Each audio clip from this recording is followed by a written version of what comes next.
The PFF Plus holiday sale is going on right now. Use the promo code HOLIDAY30 to get yourself 30% off a PFF Plus subscription. That means that you get everything. The grades, the premium stats, all of the fantasy tools, all of the betting tools, all the draft tools. It's everything a football fan could want year round. Holiday 30, that's what gets you 30% off that year-long PFF Plus subscription at subscribe.pff.com. For the Seattle Seahawks, they're traveling to Atlanta to take on the Falcons this week. For Seattle, obviously coming off of an easy win last week against a Minnesota Vikings team that, let's face it, basically just gave them the game, as we have seen from Minnesota Vikings quarterbacks throughout this season. What do you think about the Seahawks, what we could take away from last week, and then how that goes into their matchup against the Falcons this week? Honestly, I don't think there's a ton that you can take away from last week, considering the matchup they have and how much Minnesota is struggling on offense, and against a defense like Seattle's, they just weren't going to have a whole lot of success, especially when they're turning the ball over the way they were. So I think Seattle's defense, obviously a threat to Atlanta's offense and Kirk Cousins and what they're trying to accomplish on that side. But I'm going to look at the other side. I'm going to look at Sam Darnold against this Atlanta Falcons, Jeff Ulbrich-led defense that is blitzing at the second highest rate in the NFL. Sam Darnold this season for the year has the 7th highest passing grade in the NFL against the blitz. However, over the last 3 weeks, he started to struggle a little bit. He's got the 4th worst passing grade against the blitz, 3 turnover-worthy plays against the blitz in that stretch. We saw it against the Rams with the different looks they were throwing at him. And he didn't grade very well against Minnesota last week, and that's the one team ahead of the Falcons in blitz rate. I would expect Jeff Ulbrich to continue to be aggressive for the most part this year. He's really been aggressive in attacking quarterbacks with all the different pass rushers and all the different looks that he has.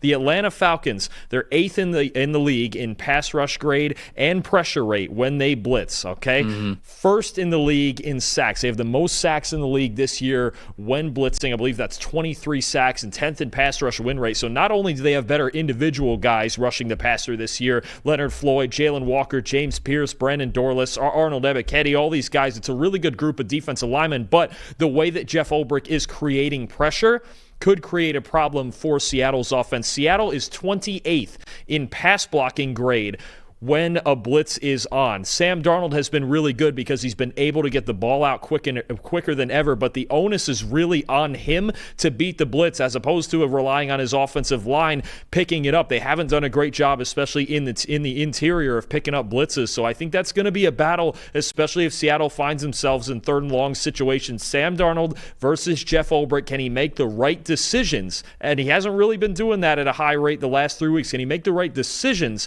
against Jeff Ulbrich's blitz packages? If he can do that, I think Seattle's going to be just fine on offense. It would really behoove them to play well on early downs, get the run game going, and stay out of all those exotic blitzes. But if they get in 3rd and 7, 3rd and 8 too consistently, you could see a real battle between Darnold and Ulbrich, and the Falcons could win that battle with the way they've been creating pressure this year.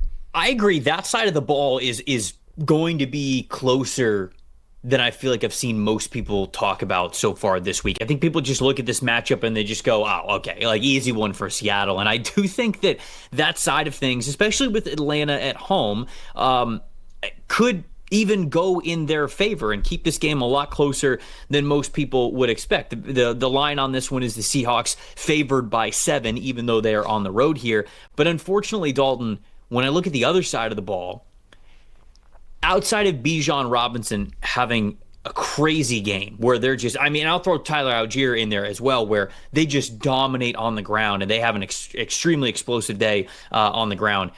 I don't really know how the Falcons passing attack is able to best what Seattle has boasted over this season, but especially over the last month. When you look at Kirk Cousins, you pointed this out last week on throws of just 10 or more yards. 1 for 7, 19 yards, 51.5 passing grade. That was last week.